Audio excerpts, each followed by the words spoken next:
Shalom semua, selamat mendengarkan Rhapsody Reality TNI Malaysia. Hari ini saya akan berkongsi firman Tuhan hasil nukilan Pastor Chris yang bertajuk Hubunganmu dengan Keilahian. Mari kita sama buka di Yesaya 60 ayat 22. Yang terkecil akan menjadi 1000, dan yang paling lemah akan menjadi bangsa yang kuat. Aku Tuhan akan melaksanakannya dengan segera pada waktunya. Sungguh menginspirasikan ayat Injil itu. Perhatikan bahwa Nabi Yesaya tidak berkata yang terkecil adalah 1000. Sebaliknya, Roh mengatakannya dengan tepat. Dia berkata yang terkecil akan menjadi 1000.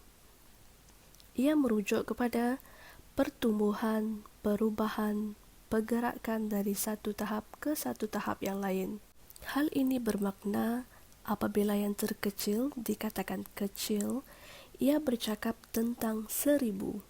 Bayangkan betapa besarnya itu, yang membuktikan bahawa Tuhan sentiasa berminat dengan pertumbuhan dan kemakmuran kita.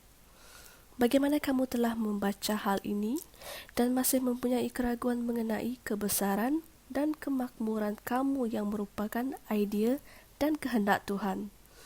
3 Yohanes 1 ayat 2 berkata, Saudaraku yang kukasihi, aku berdoa semoga engkau baik-baik dan sehat-sehat sahaja dalam segala sesuatu, sama seperti jiwamu baik-baik sahaja.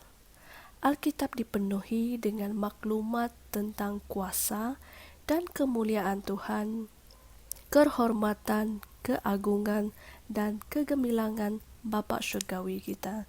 Dan ia merupakan kehendaknya untuk berkongsikan apa yang dia miliki dengan anak-anaknya. Inilah kehidupan kemakmuran yang mulia di mana kita telah dipanggil untuk menjalani kehidupan tersebut, dan itulah asas kemakmuran kita. Kita tidak mengejar atau mencari kemakmuran, kerana hakikatnya adalah kita adalah anak-anak Tuhan yang benar ini, yang kekayaannya adalah tidak terbatas, tidak ternilai, dan tidak terkira. Kita adalah miliknya. Perbezaan di antara orang Kristen yang percaya dan berjalan di dalam kemakmuran dengan orang Kristen yang tidak percaya adalah ini. Orang Kristen yang percaya adalah orang yang mempercayai hubungan mereka yang sejati dengan Tuhan.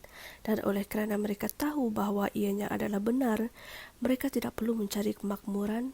Kemakmuran itu bekerja di dalam mereka. Orang Kristen yang tidak percaya, walau bagaimanapun tidak memahaminya, maka mereka terus mencari kemakmuran itu dan berusaha dengan bersungguh-sungguh untuk mendapatkannya. Dan oleh kerana kemakmuran itu menjauhi mereka, mereka mengkritik kemakmuran itu. Tidak ada manusia yang tidak mahu menjadi makmur. Itulah hakikatnya. Sebab mengapa ramai orang yang bekerja dan terus berusaha untuk memajukan diri mereka adalah supaya mereka dapat mempunyai cara yang lebih baik untuk menjaga diri mereka, keluarga mereka, dan orang yang mereka kasihi, serta menolong orang lain. Setiap orang mahu mendapat melakukan sesuatu bukan sahaja untuk dirinya sendiri, tetapi untuk orang lain, dan itulah kemakmuran. Pelajarilah kebenaran dari firman Tuhan dan terima mesejnya itu dengan iman di dalam hati kamu. Bacalah kisah tentang para lelaki dan para wanita yang digambarkan oleh Alkitab sebagai orang yang makmur, berpengaruh, berkuasa, berjaya, dan melayani Tuhan dalam kebenaran sehingga hari akhir mereka. Mereka mempunyai kehidupan yang hebat sepenuhnya. Terimalah pertumbuhan dan kemakmuran dan berjalan di dalamnya. Inilah fungsi hubungan kita dengan Ilahi. Sebelum kita mengakhiri firman Tuhan pada hari ini, mari kita sama membuat pengakuan dengan saya. Aku mengambil manfaat daripada hubunganku yang tidak dapat dipisahkan dengan Bapa Syurgawiku. Segala perkara miliknya adalah milikku. Kemakmuranku adalah dari Roh, dan ia tidak terbatas, tidak ternilai, dan tidak terkira. Aku dibangunkan dalam kebenaran Tuhan. Oleh itu, aku bertumbuh subur seperti pohon kurma. Aku berjalan dalam kekayaan dan kelimpahan selalu. Amin. Untuk renungan tambahan, saudara-saudari boleh merujuk di Hagai 2 ayat 8 hingga 9, Ulangan 8 ayat 18, 2 Petrus 1 ayat 3. Sekian firman Tuhan pada hari ini, bertemu kembali di firman yang akan datang. Bye. Kami percaya saudara-saudari semua telah diberkati dengan perkongsian firman dari Rhapsody Reality.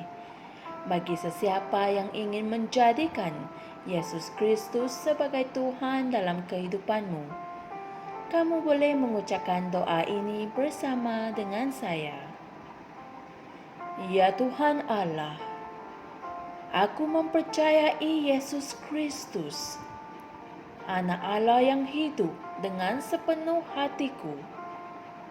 Aku percaya Dia telah mati untukku dan Allah telah membangkitkan Dia dari kematian. Aku percaya Dia hidup hari ini.